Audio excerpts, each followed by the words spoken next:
Hello, everyone, and thanks for listening. So, I saw this article and it stood out again. And I guess because of all of what has been going on recently, the whole thing with TMZ and Kanye West interview, and some of the other people that have been, in the Black community, like Ben Carson, people like Candace Owens, people who they were born Black, they were born African American, Black. They're a part of the Black community, but distance themselves from the Black community. And here you have a woman, Rachel Dolezal, who she was born white and she's Caucasian, but she identifies as transracial and she identifies more with African American roots, more so than some of the people lately that we've been seeing on social media and on TV. And the media too also has a play in this, because a lot of times they will promote things to get people to argue and fight. I believe that a lot of that is what happens. So the title of this article is Why I Accept Rachel Dolezal's Commitment to Her African American Identity.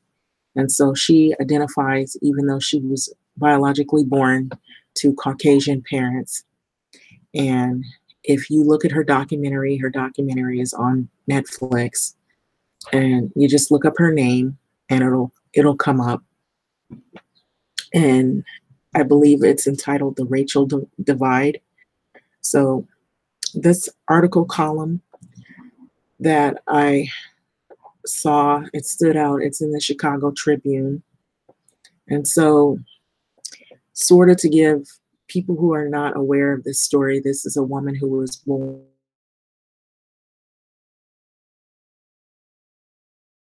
She and her identity, she would most likely identify more with her African American or Black, um, in terms of her nationality, even though, biologically she's not. And so there was a lot of controversy behind this woman. And if you find out the story behind it, um, you'll see why. But it may mention it in this article. So this is by Clarence Page. Remember Rachel Dolezal, the 40-year-old Spokane, Washington civil rights activist who became a national punchline 3 years ago when her status as a woman of color turned out to be that, shall we say, based on artificial colors. So Dolezal became an issue in the national race debate when a TV newsman in Spokane, where she led the local NAACP chapter and taught African American studies at an Eastern Washington University, outed her after being tipped off by her quite white parents. Like countless others, I have wondered why she has gone to the trouble of living a lie for half her life. Why insist, as she still does, that she is not only identifying with Black culture, but also actually feels transracial, born with the wrong skin color, as much as a transgender person feels born with the wrong sex. A comparison that a number of transgender activists have strongly rebuked. And so there's the whole debate behind that.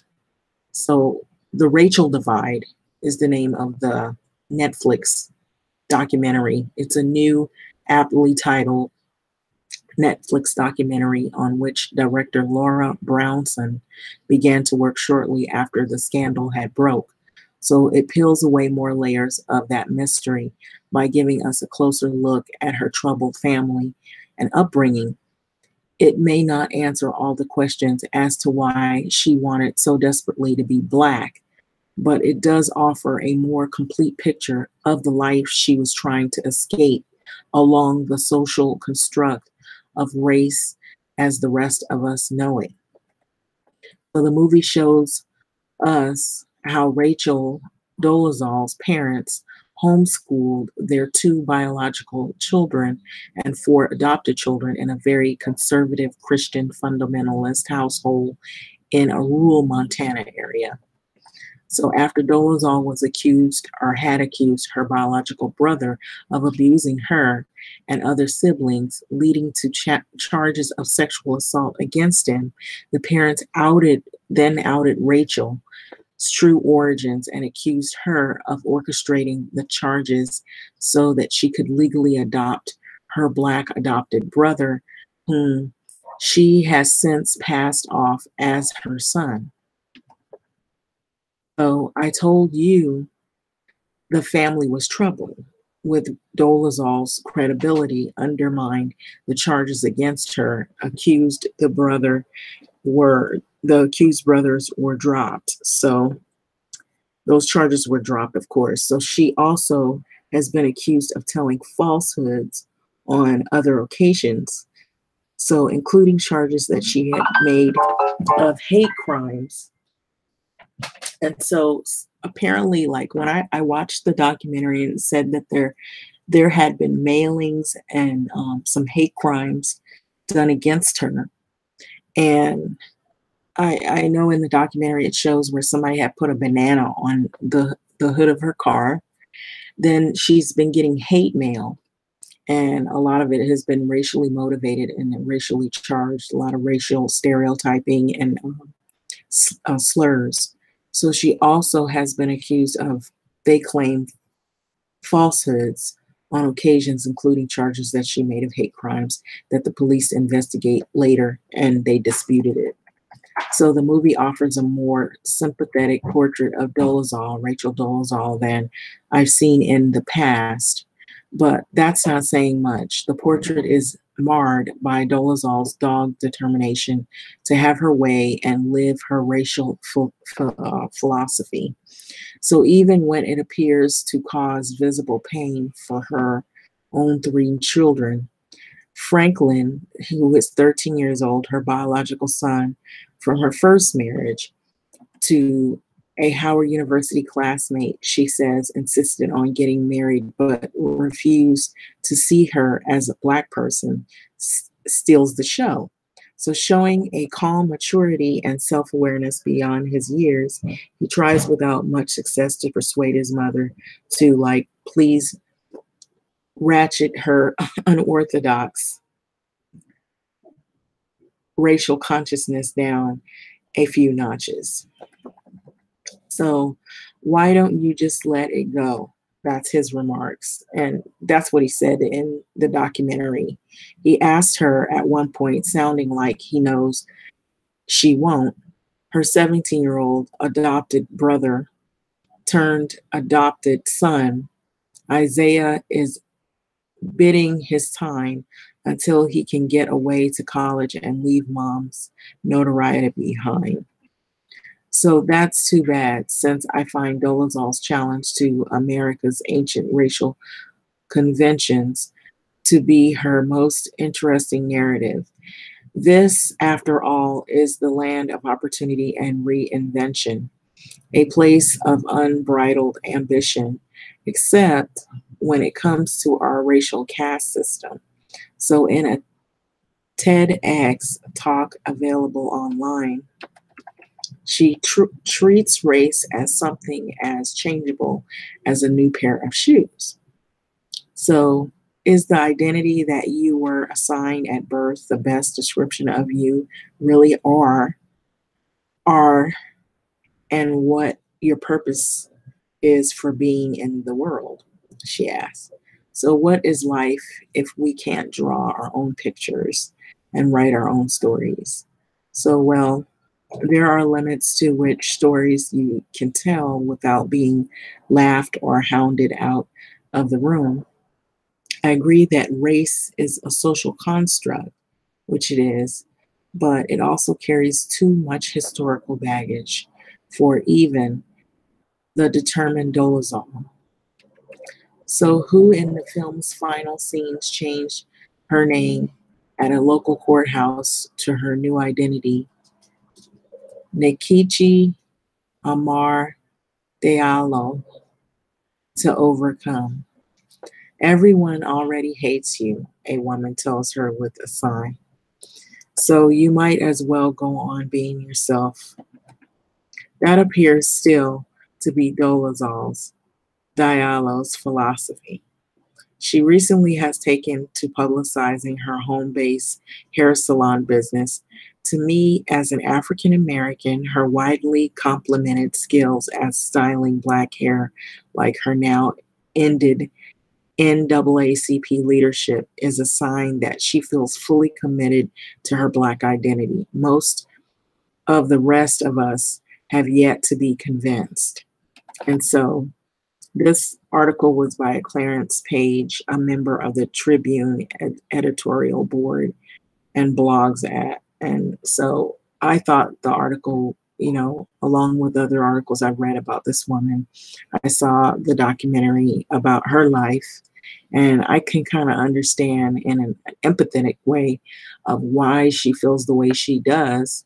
If you get a chance to look at it, it's called The Rachel Divide, but some people are not really convinced, while others might change because of some of the stuff that I've been seeing.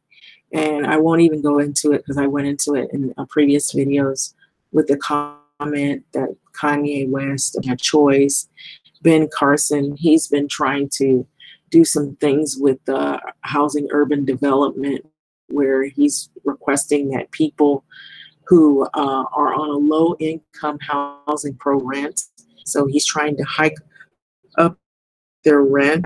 They're on the program to begin with. It's because the rents are high, and so they need help with paying their rents. So why would you hike it up? So that's not helping people who are income bracket or either probably living below the poverty level. And the other issue is that he recently has done some other things that haven't sit well with some groups, some social groups, in regards to people who are struggling with housing. And so that's in some recent articles as well. And these people are born black parents, but the way they act is if they don't have any empathy for the black community at all, and they don't show any connection, as if they distance themselves from who they are or where they came from. And along also with Candace Owens, people who are what they call themselves as free thinkers, when they're pretty much bashing people who, if they, who they voted for or what political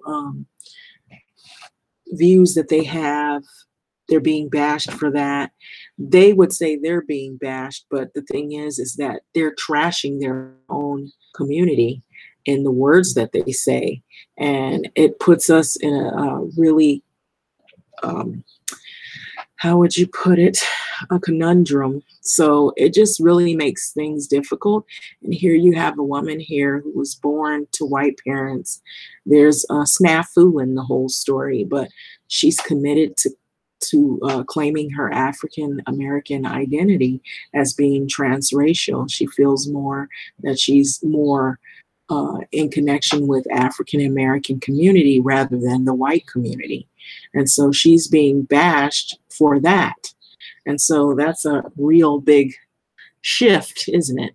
And so that might be why this article is entitled the way it is, Why I Accept Rachel Dolezal's Commitment to Her African American Identity.